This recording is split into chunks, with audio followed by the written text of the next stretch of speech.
The Irrational Confidence Podcast.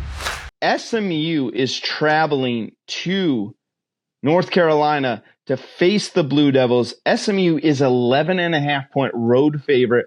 Over under in this game, I feel like this is a fool's errand. How in the world is the over under set at only 48.5? I would be hammering that over real quick, fast, in a hurry there. SMU has been, I've watched a good bit of SMU. I've been very impressed with them. Duke haven't. I started doing some prep work on that. Malik Murphy, we thought he would be really good making that transfer over to the Blue Devils from the Longhorns. It looks like he kind of made the right call. It's been pretty impressive for Duke. What you got for us on SMU versus the Duke Blue Devils? Well, Manny Diaz, I think finally is in the program which allows him to be himself. You're not Miami where the pressure to win is extremely high and you're from Miami like that. I think it was just a major cloud that he wasn't ready for. But at Temple, you're not getting the players at Temple. He's not a program builder and he's not an elite level coach. But being at Duke, where you're going to have some resources more than Temple or those other kind of schools, but the expectations aren't the Miami level. So he's fitting in perfectly fine. I think he also grew up a little bit in the Miami experience and going up there and being the DC at Penn State. But he settled in. You get kids in the portal.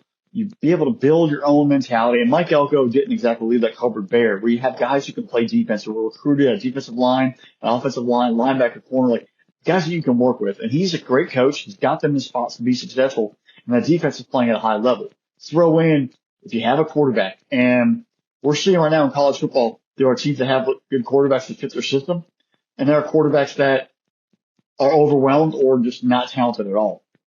Malik Murphy, being that third quarterback in that Texas room, there's a reason why he had to get out. Because Arch and yours, even though this past weekend they didn't look that great, they were playing an elite defense. You had to leave if you want to play. So here's Murphy a chance to shine. So far in the year, 1,500 yards passing, 14 touchdowns, 5 picks. His mobility from his legs, his vision. He's all around a solid quarterback. Still has room to develop and get even better, but he has the talent that can help this offense thrive at Duke. Getting receivers involved, getting the running backs involved. The offensive line is solid, but if they break down, he has the ability to escape and as an extra threat. If it's a quarterback, run immediately off the play call, he can make that happen.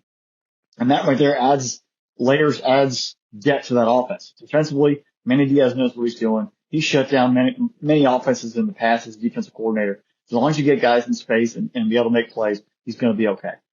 The other side, SMU. You've been raving about them for a long time, all year long. You've been one of the first on them, which I'm going to give you some serious credit for.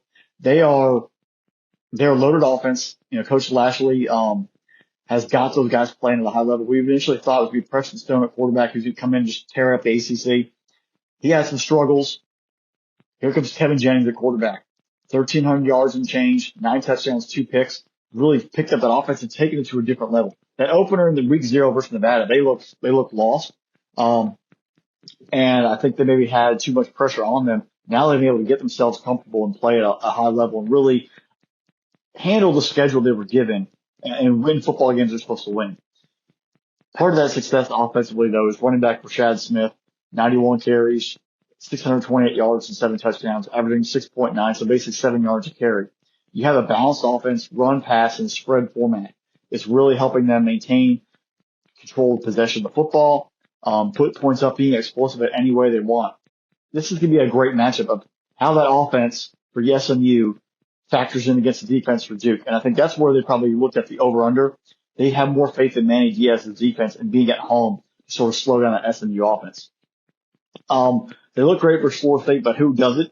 That's where you can't really take that game with much credence from a Duke's perspective. I think SMU's offense has just enough explosives to really navigate and get through, and beat up on Duke on Saturday. It's going to be a fun game. I think SMU starts pulling away in the second half. The first half, Duke's with energy. That defense will give them some tricks, but eventually the SMU offense will pick it up and get moving. And the Mustangs will continue to their drive, to be that dark horse in the ACC. Fresh, I don't hide that SMU is kind of like been a darling team for me. And again, I'll give a lot of props to Malik Murphy and what he's doing over there at Duke. I thought that was a great move on his part. Again, especially with kids, I think actually the kids should look at Malik Murphy first off and say, if you're going to hop in the portal, this is kind of how you should do it.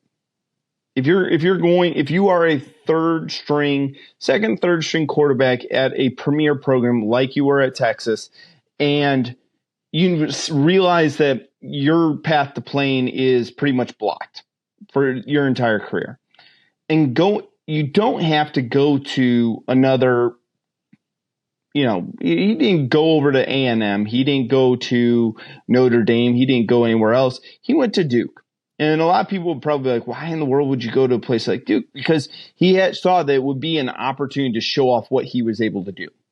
The skill set Malik Murphy has is pretty remarkable. And I think that if Duke started kind of to fall a little bit where they would go back to where they don't have the best offensive line play, quarterbacks would be running for his life.